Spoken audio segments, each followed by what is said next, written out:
Prezident İlham Əliyevin Dövlət Sosial Müdafiə Fondunun sərbəst vəsaitinin investisiyaya yönəldilməsi və investisiya gəlirlərindən istifadə edilməsi qaydasının təsdiq edilməsi haqqında fərmanı əhalinin sosial müdafiə sahəsində maliyyə mənbələrinin daha səmərəli istifadəsinə imkan verəcək. Eyni zamanda Dövlət Sosial Müdafiə Fondu sərbəst vəsaitlərin investisiyaya yönəldilməsi imkanına malik olacaq.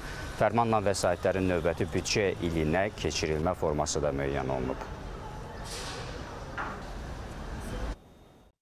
Həmin vəsaitlər dövlət zəmanəti ilə verilmiş istiqrazlara, qiymətli kağızlara, eləcə də təhlükəsizlik göstəriciləri müəyyən olunmuş banklarda depozitlərə, repo və əks repo əməliyyatlarına yönəldiləcəkdir ki, həmin istiqamətdə fəaliyyətdən əldə olunan gəlirlər də məhz sosial sahədə islahatların maliyyələşdirilməsinə, müharibə ilə əlaqədar əlilliyi olan şəxslərin və şəhid ailələrinin sosial müdafiəsinin gücləndirilməsinə, habelə investisiya ilə bağlı fəaliyyət xərclərinə sərf olunacaqdır.